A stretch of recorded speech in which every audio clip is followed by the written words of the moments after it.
is CBS News Miami.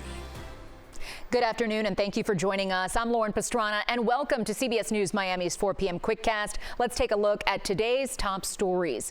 Police in Miami are investigating a hit-and-run crash that killed a 55-year-old woman. Police say the woman was killed while crossing the street. CBS News Miami's Peter Dench has more. Police say this woman, who was about 55 years old, was killed while crossing Northwest 60th Street on 7th Avenue. Evidence markers show where this happened at 8:09 this morning. Police spokeswoman Officer Kiera Delva says the car did not stop. Unfortunately, an innocent pedestrian lost her life due to the negligence of this driver who failed to stop, render aid, and contact 911. Now, that could have made all the difference, and that victim still being here with us today. Delva says there is limited information, and police are scouring the area for surveillance tape.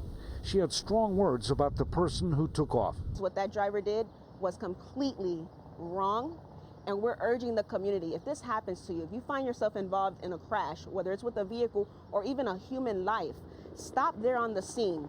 It's not a crime to get involved in a crash. It's a crime when you decide to willfully hit someone and flee the scene without contacting 911.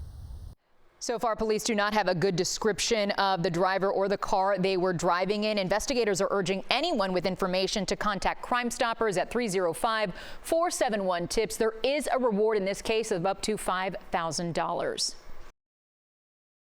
Miami police have an update on the deadly Brickell stabbing investigation. They told us the suspect in Sunday's stabbing actually fell to his death. The unidentified man was found at a construction site across the street from where the murder happened. Police found a man stabbed to death inside an apartment on the 34th floor of the Icon building.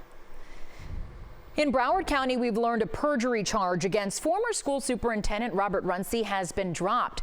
Runcie spent years leading the district only to resign in 2021 shortly after he was arrested on a felony perjury charge. He was accused of lying to a grand jury that was looking into safety issues regarding how bond money was spent leading up to the Marjory Stoneman Douglas shooting in 2018. After 4 years, his lawyers say there is a great relief that the charge has been dropped. While Mr. Runcie has acknowledged that some of the responses he gave may have been unclear, our position, had this proceeded to trial, was that some of the questions themselves were not specific and therefore unclear. And the parties have come to an agreement that there was perhaps a lack of clarity on both sides, and this resolution is the result of that. And it's been very difficult personally and on him and on the family, on his wife, but he's held up and he's been a rock for them. Prosecutors agreed to the deal mainly because Runcie has agreed to admit that he made some misstatements to the grand jury and pay back $4,500 in investigative costs. Always tracking, always alerting. This is Next Weather. All right, hot and humid out there. Rain chances increasing to cool us down just a little bit. We were at the Hurricane Supply Drive on Saturday. It was only like 9, 10 a.m. and it was already unbearable. It's all about the humidity, and we're not getting a lot of cloud cover to help us out here. So the issue will continue because we have a pattern here that pushes all the cloud cover and the thunderstorms to our west. But we are going to have enough moisture, I think, where downpours are going to be close enough to impact the metros, and you start getting into a little bit more coverage here. It's not going to be astronomical, but better than what we've had, which has basically been not much. In fact, case in point here, radar and clouds, you see southeast wind, and once everything gets going, it's just too far away to give us any kind of, well, not just wet weather, but any shade. Be nice to get some cloud cover as well. We have neither. Upper 80s to lower 90s right now. Pembroke Pines is sitting at 92, so if you factor in dew points that are now above 75, that's the threshold for oppressive. You're getting triple digits. In fact, we were earlier at 105, 106, so we'll get a little bit better, obviously, as we get towards sundown here. But as far as rain, there's just not much out there. Everything stays towards the west. There's a very slight chance that folks across west and southwest ranches, I mean, we're talking slight chance there towards the evening that some of the thunderstorms that have and will continue to develop in the Everglades may brush you, but that's it. Everybody else is going to stay on the dry side. It's going to be another hot and dry evening, and then the headline here is the storms do make a comeback for the middle part of the week as a push of tropical moisture comes in. And I think with our sea breezes, we'll be able to get into a nice pattern that will start getting in some rainfall. And even if the storms don't park themselves over your house, the cloud cover associated with them will cool the atmosphere. So again, not super high, but 30 tomorrow. That's the transition to a wetter setup here. And then 40% rain chances Wednesday and Thursday. Looks like another massive dry air that involves a little bit of Saharan dust as well. That's going to lower our rain chances as we head into the week. So really not locking in kind of summer pattern here where we can count on the storms each and every afternoon, but for the weekend, that's not a bad thing. We're starting now on Tuesday. Couple of showers. That's always possible with a wind off the water like that. But then in the afternoon, you'll see a little bit more coverage across the interior. And when you get that, some of these storms can backtrack. 30% for tomorrow. I think the better day for rain chances will be again with some morning showers on Thursday, and then by Thursday afternoon we'll start seeing a lot more coverage. Here is the rain accumulation for the next 7 days. So you can see the difference here, right? So we're working 1.5 inches along the coast. When you see this pileup of red on the western side, that is the steering currents. That's the storms that develop that head over to the Gulf Coast. So we are favoring a western peninsula rain event here over the next few days, but we'll take what we can get, and that's a little bit better than what we've had the last few days. Next weather 7-day forecast will feature again temperatures that will be in the upper 80s, no surprise there, and we'll continue with rain chances that will be around 30 to 40%, and that is it from me, guys. All right, Ivan, thank you. I know most people don't need the reminder, but we are in hurricane season, and the Next Weather team is making sure that you are prepared. Scan the QR code and find all the tools you need to help you get ready. You can also find our 1-hour special, which has important information for you and your family this hurricane season. Just go to cbsmiami.com. The Trump administration's new travel ban is now in effect. As of today, the U.S. is banning travel from 12 countries and implementing a partial ban on an additional 7 countries, including Cuba and Venezuela. CBS News Miami's Morgan Reiner is at Miami International Airport with reaction from passengers. I got mixed reaction from people here at the airport. Some saying that this travel ban is going to separate families. Others saying it needed to be done. Walensky Jean-Claude is headed to Haiti. I'm just looking forward to go home. And while Haiti will always be home, Jean-Claude says he's a U.S. citizen, so he's not worried about the full travel ban now in effect for Haiti. And hey, if he does run into trouble, regardless what, if I'm not okay, I'm still going home, so I'm not really worried about it. What he doesn't like about the travel ban is that he says it labels an entire country of people as dangerous.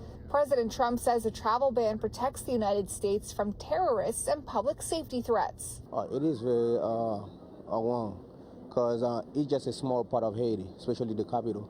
That's where all the bad things going on, other places, so we're good. The list blocks foreign nations from 12 countries and limits entry from 7 others. That includes Cuba and Venezuela. Magda Morena got back from Cuba Monday morning. No problema ninguno para entrar. A U.S. citizen, she said she had no trouble coming back. But her kids and grandkids remain in Cuba. Yo no voté. I didn't think he was a good candidate for a presidency, but if for other people that thought he was worth it, then now they can deal with the consequences. Habib Khoury grew up in Lebanon. Lebanon is not on the list, but other Middle Eastern countries are, like Afghanistan and Iran. And it's sometimes really difficult to vet individuals from those parts of the world because there isn't the same level of scrutiny that you find in most Western countries. He hopes the ban leads to positive change. It's a blunt instrument. And my hope is that the administration is working with the governments of those countries to put in place the processes required to then unlock these visas. The ban took effect today, but there is no end date. Now, as for challenging this in court, CBS News Miami did interview an attorney who told us the way that this travel ban is worded, specifically pointing out things about each country and why they are a threat, it's going to be very hard to challenge this one in court. At Miami International Airport, Morgan Reiner, CBS News, Miami. Los Angeles is bracing for a possible fourth day of protests following ramped-up federal immigration raids. Police arrested at least 36 people after isolated incidents of violence and looting. On Saturday, President Trump ordered 2,000 National Guard troops to patrol the city without approval from California's governor. CBS News Miami's Danya Backus is in L.A. with the latest on the situation there. Tensions are running high in Los Angeles following a weekend of protests over immigration raids across the city. While demonstrations were largely peaceful, there were also isolated clashes with police. Some protesters threw rocks at law enforcement and set cars on fire. Demonstrators also shut down the busy 101 freeway through downtown LA. On Saturday, President Trump ordered the deployment of 2,000 National Guard troops and put Marines at Camp Pendleton on standby, against the wishes of local and state leaders. I'm here today because on Friday, ICE kidnapped my brother, Jose Paulino, along with his co-workers. Families of detainees gathered outside one of the sites ICE agents raided, begging for the release of their loved ones. My siblings, ranging from the ages of 4 months and 20 years, need and want our father back. I was hoping to prevent this situation from happening. It's the last thing our city needs. This is the first time since 1965 a president has called in the military without a governor's approval. Governor Gavin Newsom accused the president of trying to manufacture a crisis to create chaos. He vowed to sue. It's immoral. You're creating the conditions that you claim you're solving, and you're not. And you're putting real people's lives at risk. Today, the president doubled down on his decision to deploy troops. People that are causing the problem are professional agitators, they're insurrectionists, they're bad people, they should be in jail. CBS News has learned ICE operations are expected in Los Angeles County for at least the next 30 days. Danya Backus, CBS News, Los Angeles. When we come back, South Florida's very own Coco Gauff is back in the U.S. after claiming her second Grand Slam. She spoke with the crew at CBS Mornings about her moment of glory. Welcome back to CBS News Miami's 4 p.m. Quickcast. Tennis superstar and South Florida resident Coco Gauff is back in the U.S. from Paris after clinching a Grand Slam win. Gauff is the first American champion at the French Open in 10 years. She fought her way to the trophy over the weekend, facing Aryna Sabalenka in the final. Visiting CBS Mornings, Gauff said her victory was also a victory over self-doubt. I realized that I just try to redirect those into positive thoughts, even if you don't truly believe them. But eventually, when those moments are tough and you don't know your back is against the wall, you don't know where to lean on, you try to lean on the positivity. Gauff's first Grand Slam championship was at the U.S. Open in 2023. Big congrats from your South Florida neighbors here, Coco. That's the CBS News Miami Quickcast. I'm Lauren Pastrana. We'll see you on CBS News Miami at 5 o'clock.